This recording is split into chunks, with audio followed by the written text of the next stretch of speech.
प्यारे प्यारे भव्यात्माओं, आज पर्वराज पर्युषण पर्व का 9वां दिन है।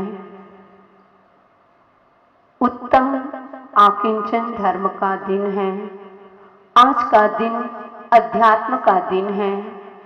आज आत्म स्वभाव का दिन है, क्योंकि किंचित मात्र भी अपना नहीं है।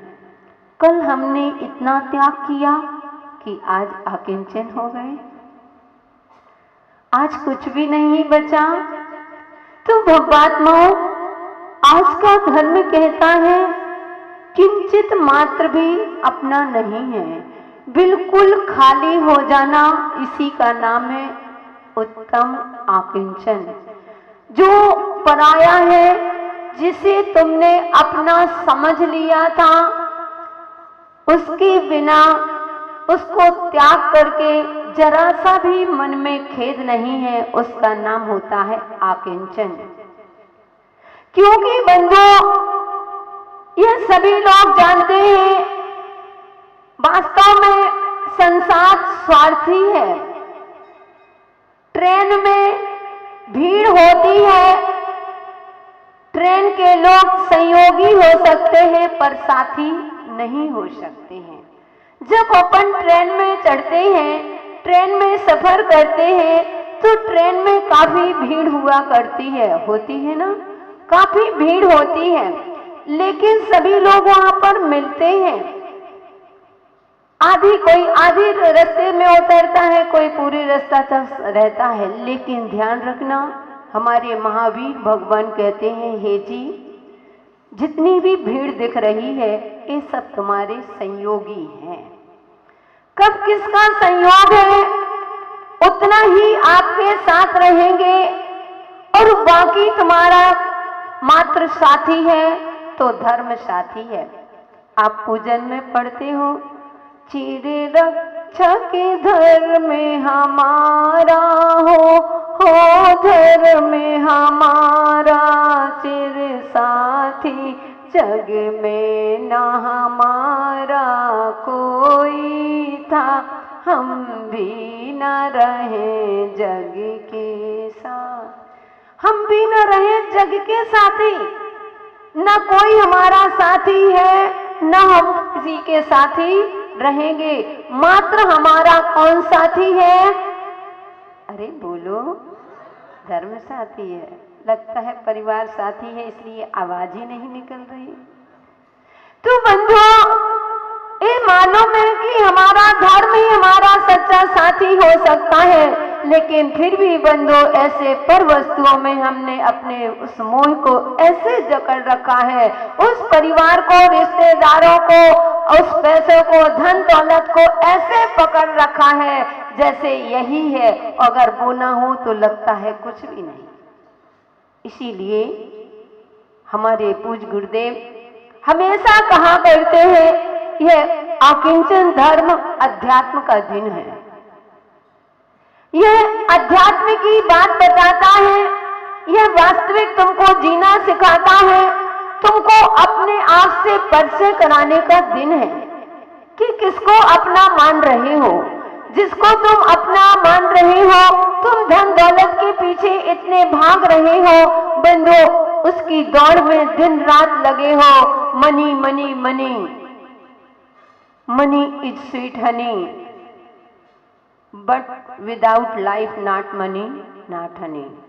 यानी धन धन धन, यानी धन के चक्कर में ऐसा मान रहे हो, धन के चक्कर में हम धर्म को खो देते हैं, हम धर्म को छोड़ देते हैं। मनी इज स्वीट हनी, यानी धन ही को आप आनंद मानते हो कि धन प्रिय है और धन आनंद है। अगर धन मिल जाए तो देखो कितनी खुशी होती है। अगर आपको थोड़ा सा धन वैभव की प्राप्ति हो जाए, फिर देखो आपके चेहरे पर कितनी खुशी होती है।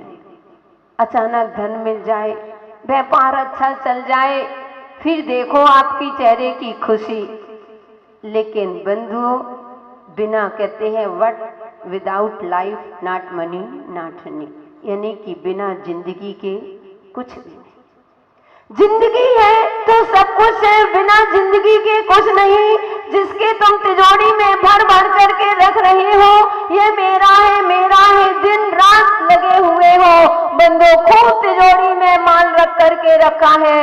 एक बार जाना उस तिजोरी से पहना, और ज्यादा हो तो उसमें एक अगरबत्ती लगाना, दीपक उतार देना, आरती उतार लेना और कह देना कि हे धन, मैंने तुमको इतनी मेहनत से कमाया है, तुम्हारे कारण से ना मैंने धूप देखी, ना छांव देखी, ना भूख देखी, ना प्यास देखी। मैं भोजन करने बैठा और यहाँ से फोन आ गया तो मैंने भोजन को छोड़ दिया और धन तुम्हारे लिए कमाने। मैंने रातों रात नींद उड़ा दी, मात्र धन धन धन तुमको एकत्रित करते हुए तुमको तिजोरी में भर भर करके रखा है। हे धन, एक बार तो बताओ कि तुम मेरा साथ कहाँ तक दोगे। धन कहेगा कि सुनो सेठ जी, मैं तुम्हारे जैसा मूर्ख नहीं हूँ। मैं मानता हूँ कि मैं जड़ हूँ और तुम चेतन हो, लेकिन ध्यान रखना सेठ जी, मैं तुम्हारे जैसा मूर्ख नहीं हूँ। पूछना क्यों नहीं हो, मैं क्यों मूर्ख हूँ? तो वह कहेगा कि मैं मानता हूँ कि तुमने मुझे तिजोरी में भर भर करके रखा है। तिजोरी में ना दान किया, ना खाया, ना खर्चा, जोड़ जोड़ करके इकट्ठा रखा। मैं तुम्हारी सब बात मानता हूँ सेठ जी कि तुमने मेरे कारण से ना धूप देखी, ना छांव देखी, ना भूख देखी, ना प्यास देखी, ना बीवी बच्चों का पालन पोषण सही ढंग से कर पाया। हाय पैसा। लेकिन ध्यान रखना सेठ जी, तुमने पूछा कि तुम मेरा साथ कहाँ तक दोगे, तो मैं आपका साथ इतना ही दे सकता हूँ कि जब तुम मरोगे तो तुम्हारे लिए जलाने के लिए लकड़ी मेरे ही पैसों से खरीदी जाएगी, बस। इसके अलावा सेठ जी मैं तुम्हारा साथ नहीं दे सकता हूँ। पूछ लेना उस महल से, कितना सुंदर महल बनाया है, बंगला बनवाया है। इतना सुंदर महल कहाँ कहाँ से कारीगर को बुलाया, इंजीनियर को बुलाया, आर्किटेक्ट को बुलाया, और पूछ लेना कि हे महल, इतना सुंदर आकार मैंने तुमको दिया कि यह पूर्वांचल में ही नहीं होगा इतना सुंदर। आखिर हे धन, हे महल, एक बार तो बताओ तुम मेरा साथ कहाँ तक दोगे। वह महल कहेगा कि ध्यान रखना सेठ जी, बस तुम्हारा इतना साथ दे सकता हूँ जब तक तुम्हारे शरीर पर प्राण पक्षी है, जब तक तुमको यहाँ स्थान दिया जा रहा है, बाकी तुम्हारे लिए कोई स्थान नहीं। जिस दिन तुम्हारे शरीर से प्राण पक्षी उड़ेंगे, 10 मिनट भी नहीं लगेंगे, तुमको महल से बाहर कर दिया जाएगा। तुम्हारी महल में नो एंट्री।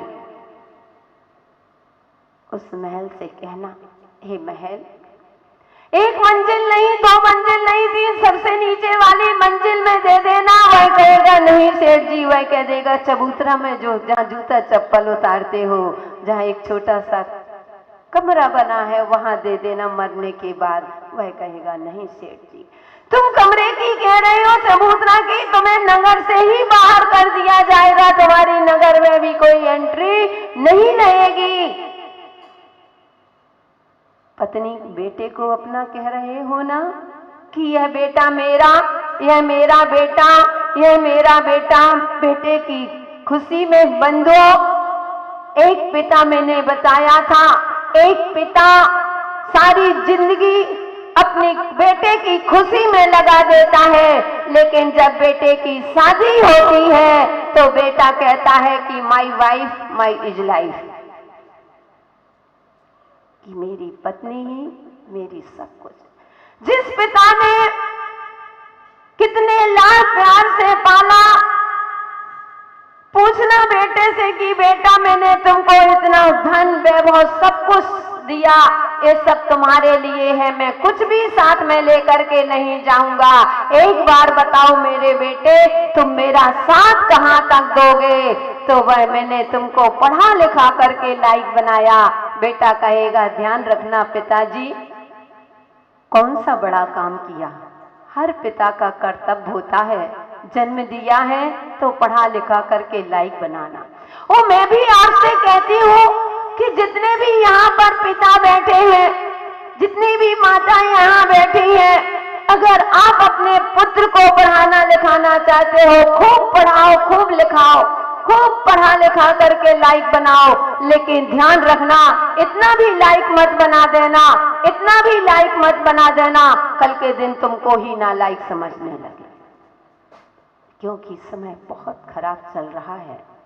मैं आज आपसे अध्यात्म की बात कर रही हूँ। वह बेटा पूछना, बेटा मैंने जन्म दिया, कितना साथ दोगे? तो वह कहेगा कि पिताजी बस इतना तुम्हारा साथ दे सकता हूँ कि जब तुम मरोगे, मैं तो बाहर रहता हूँ, सर्विस करता हूँ, लेकिन जब तुम मरोगे तो तुम्हारे मेरे अलावा तुम्हारे तन पर आग लगाने वाला कोई नहीं मिले। मुझे मजबूरी में छुट्टी लेकर के आना पड़ेगी, नहीं भी आना चाहूं तो आना पड़ेगा। बंधु किनके ख्वाबों में बैठे हो?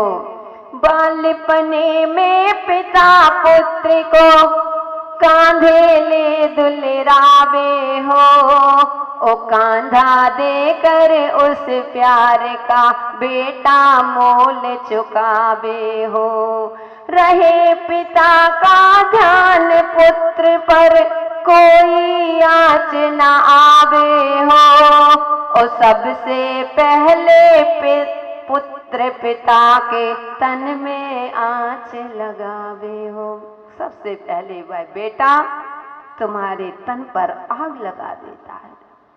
जिसको तुमने खिलाया है, तुमने चिंता करते थे, हे पिता तुम सोच रहे थे कि जब छोटे थे मेरे बेटे से कोई गलती हो गई तो तुम आगे हो जाते थे, मेरे बेटे के ऊपर कोई कष्ट ना आ पाए, कोई आँच ना आए, लेकिन वही बेटा तेरा ही बेटा हो तेरा ही बेटा तुझ में आग लगाए रे। जीवन चलती हुई घड़ी कब रुक जाए रे। कि वह बेटा सबसे पहले तन पर आग लगा देता है, जिसको तुम जीवन साथी कह रहे हो, जिसके बिना तुम कभी एक दूसरे के बिना कहीं नहीं जाती हो, साथ में जा रहे हो, जीवन साथी कह रहे हो, उस जीवन साथी से आज जाकर के पूछना कि तुम मेरा साथ कहां तक दोगे। क्योंकि बंधु स्वार्थी संसार है। पहले की पत्नी अपने पति को परमेश्वर के रूप में मानती थी, आज की पत्नी पर्स के रूप में मानने लगी है, पैसों के रूप में मानने लगी है, तभी जी इतनी जल्दी तलाक होने लगी है। पैसा नहीं दिया, अपना काम बनता और भाड़ में जाए जनता। तो पहले की पत्नी परमेश्वर के रूप में मानती, दाम्पत्य जीवन अच्छा चलता था।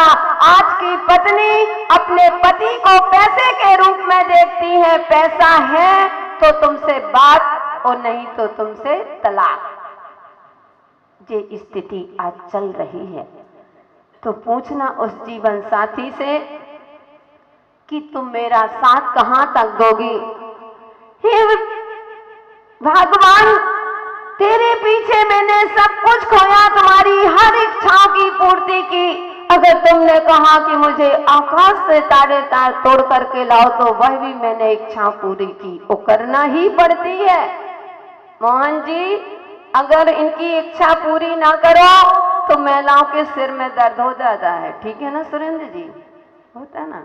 अब ध्यान रखना, कहते हैं कि अगर महिलाओं को इच्छा पूर्ति ना होना तो सिर में दर्द होता है, और बच्चों की इच्छा स्कूल नहीं जाना होता है तो पेट में दर्द होता है, क्योंकि दो चीज के कभी थर्मामीटर नहीं होते।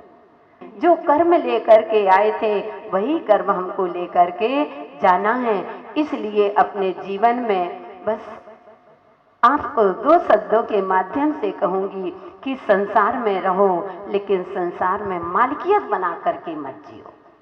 ये मत जियो कि ये हमारा है, बस ये समझना कि हम किराए के मकान में रह रहे हैं। किराए के मकान में जब आप रहते हो उसमें मालिकियत नहीं जमाते हो। आपको मालूम है कभी भी मकान मालिक इसको खाली करा सकता है, और खाली करा ले तो आपको दुख नहीं होगा, क्योंकि आपको मालूम है यह मेरा नहीं है। इसलिए संसार में रहो, कोई बुरा नहीं, लेकिन संसार में मालिकियत बना करके मत जियो। मालिकियत बना करके जियोगे रोना पड़ेगा। कहते हैं वस्तु तुमको छोड़ दे, इसको कहते हैं मृत्यु, और तुम वस्तु को छोड़ दो, इसको कहते हैं मोक्ष। जाना तो सही, वस्तु तुमको छोड़ दे इसको कहते हैं मोह, और तुमने वस्तु को छोड़ दिया इसको कहते हैं मोक्ष। कि तुमने वस्तु को सबको निकलना है, इसलिए सोच लेना संसार स्वार्थी है। जितना झमेला दिख रहा है ये आंख खुले का सपना है। जब तक आंख खुली है, जब तक सब अपने दिखाई दे रहे हैं, जिस दिन आंख बंद होगी कोई भी हमारे साथी नहीं हो सकते हैं। इसलिए बंधो लेट करके तो दुनिया निकलती है, घर से लेट के संसार में घर से लेटने वालों की, लेट कर निकलने वालों की संख्या ज्यादा है। इसलिए मैं कहती हूँ कि उससे पहले लेट के न निकल करके जो खड़े होकर के निकल जाते हैं वह अपने जीवन को महान बना लेते हैं। ऐसी पुनीत भावनाओं के साथ समय अपना पूरा हुआ, इतना ही कहेंगे। ना किंचिदपि वर्तते इति आकिंचन, यानी बिल्कुल खाली हो जाना, इसी का नाम उत्तम आकिंचन धर्म है। जय बोलिए उत्तम आकिंचन धर्म की।